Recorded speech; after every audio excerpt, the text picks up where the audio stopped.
আল্লাহ পাক চাইবেন দিয়ে দাও, এটা মাল তো তাও। এ জান কার, এ মাল কার, যখন চাইবে দিয়ে দাও। তোমার কাছে আমানত, আমানতের মাল যে আমানত রাখে যখন চায় তখন দিতে বাধ্য হয়।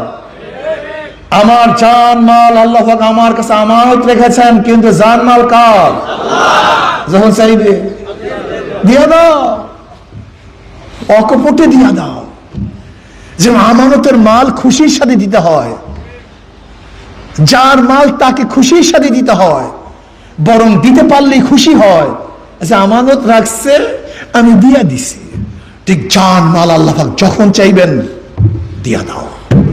ফায়াকতুলুন ওয়া ইউকতালুন, তারা মারে এবং মরে। এরা কি করে না, আগে মরে, আগে ফায়াকতুলুন ওয়া ইউকতালুন, আগে মারে তারপরে মরে। তার মানে মারতে গেলে শক্তির প্রয়োজন হয়, এর জন্য শক্তি সঞ্চয় করতে হবে।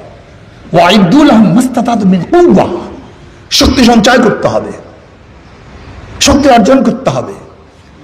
এইটা শক্তি, পাবলিক শক্তি, জনগণ শক্তি। জনগণের চেয়ে বড় শক্তি আর কিচ্ছু নেই, সবচেয়ে বড় শক্তি জনগণ। শক্তি জনগণ। আরে ভাই ওয়াজ তো বুঝেন নাই, আল্লাহ পাক বলেছেন ওয়াইদু লাহুম মাস্তাতাতু মিন কুওয়া ওয়া মিন রিবাদিল খাইল তুরহিবুনা বিহি আদুওয়াল্লাহি ওয়া আদুওয়াকুম, তোমরা শক্তি সঞ্চয় করো। সেই শক্তি কি? জনগণ। শক্তি কি ভাই? শক্তি হলো জনগণ। শক্তি সঞ্চয় করতে হবে, শক্তি অর্জন করতে হবে। কুওয়া, শক্তি লাগবে, শক্তি ছাড়া মারা যায় না, শক্তি ছাড়া।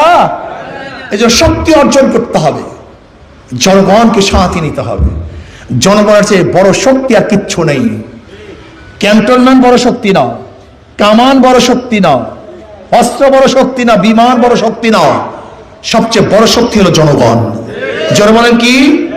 এই জনগণ যার সাথে আছে ক্ষমতা তার সাথে আছে, জনগণ যার সাথে নাই ক্ষমতা তার সাথে নাই। ব্রিটিশদের অস্ত্র ছিল কিন্তু জনগণ ছিল না, থাকতে পারে নাই। পাকিস্তানিদের অস্ত্র ছিল কিন্তু বাংলাদেশের জনগণ ছিল না, টিকতে পারে নাই। এরশাদ সাহেবের অস্ত্র ছিল, ক্যান্টনমেন্ট ছিল, জনগণ ছিল না, টিকতে পারে নাই। শেখ হাসিনার জনগণ নাই আর সব ছিল, টিকতে পারে নাই। বুঝাতে পারি জনগণ। এই জন্য দাওয়াত, দাওয়াত দিতে হবে। দাওয়াত দাও, দাওয়াত, দাওয়াত। জনগণকে বুঝাও ইসলাম হুকুমাত